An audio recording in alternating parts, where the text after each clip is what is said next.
okyalaba okwanjula n'embaga nga kukutuusibwako The City Bridals ku Kamukamu Plaza ne Hillwater Purity Nothing Less.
Batyo abagole nabo bayingidde nga bakoona dansi oli omuzibu bali beetegeera destroke zaabwe zifaanagana.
Reception yatandise mu butongole nga yatandise n'oluyimba lw'eggwanga wamu n'ekitiibwa kya Buganda.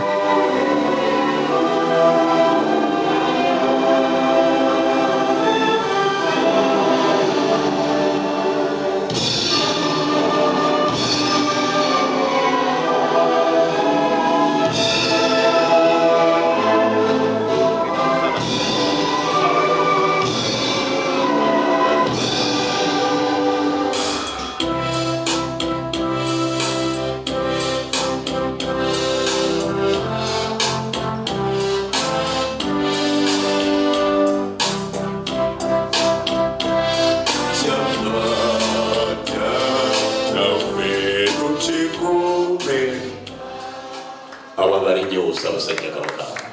Embaga ze twali tulabye eno esingawo nnyo eringa embaga y'Ekaana tulangirira omukyalo ono n'omwami we abwayogera mu kigambo kyo yanoonya omukyalo okuwasa aganja mu maaso ga Katonda era Mukama Katonda omulungi era omukyalo omulungi ava eri Katonda tusaba omukyalo ono abe ng'avudde eri Katonda era nga lwerubirizibwe Mukama tulangirira omulimu omulungi bali naye nga byonna tumanyi nti wansi waliwo amaanyi amabi aga Setaani tusazizaamu amaanyi gonna ge bandisanze mu nsi eno era tugakolimira okuva ku bajjajjaabwe ne batata waabwe Mukama ebyabazaalibwamu byonna babatandika omusingi gwabwe Mukama ne basima ogwabwe n'abaana baabwe ne bazzukulu baabwe abaliddawo ebyo byonna nga tuli mu kifo kino Mukama byonna ebinaakolebwamu tubikwasa omulimu guno omulungi era ne mu nnyumba zaabwe na buli kibalebeera nakyo kiribeera eky'omukisa mu linnya lya Mukama waffe Yesu Kristo Omunnazaaleesi tusabire.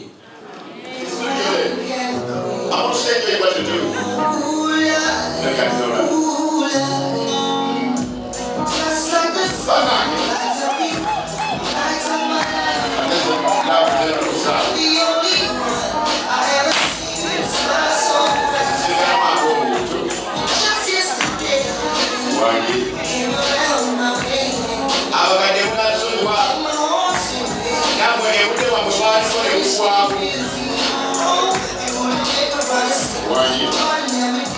Oluvannyuma ne basala keeki.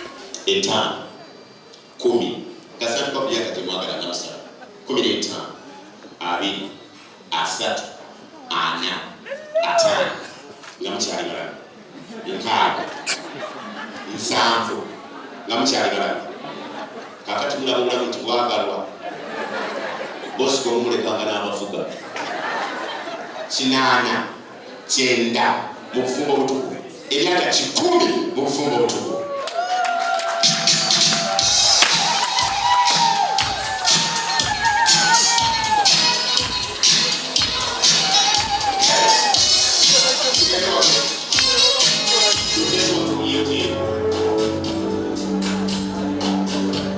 Ngolo omwami yatuuzizza omukyala.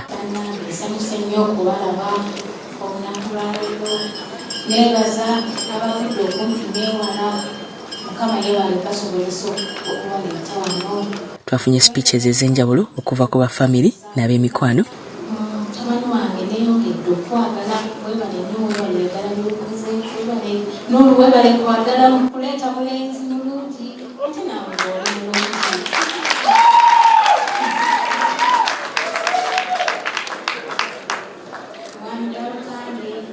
Badde n'abaana bana abalenzi naawe nkugaseeko kubaana bange ab'obulenzi waniriza mu maka gaffe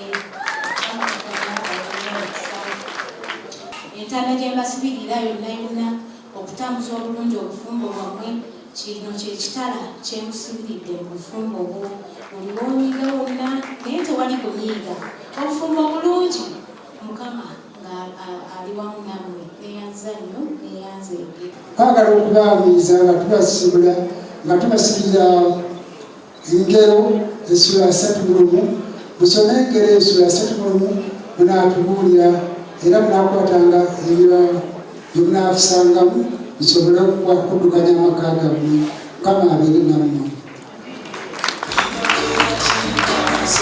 Okwebaza Katonda ekijja kusooka kirala olwotukkiriza famire y'Effumbe ne tusobola okuba nga tujjayo omuwala tufuuse kimu era tufuuse kubanga tunaabeera mu mubiri gumu Galukande ne mukyala we kati bali mu mubiri gumu nze nyimiridde wano ku lw'ekika kyaffe.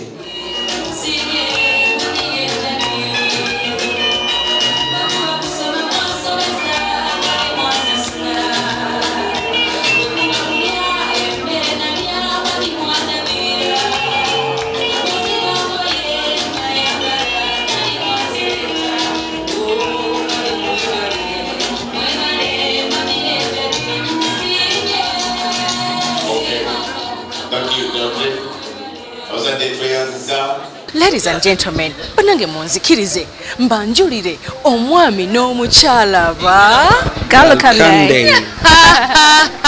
banange muli mutya? Tulabonje. Banange congratulations. Thank you. How are you today mugole? I'm happy. Yes.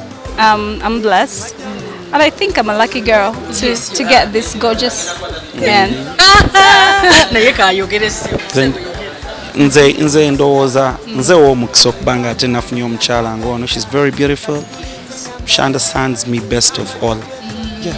And I'm thankful to God nti akikoze. I like your gown mukwano. Thank you so much. I like your accent naye obeera wano ku yufe twogera agalukande singa tuga agalukande yeddira ennyonyi bice omutima. nyabo tuwulire. Mbera.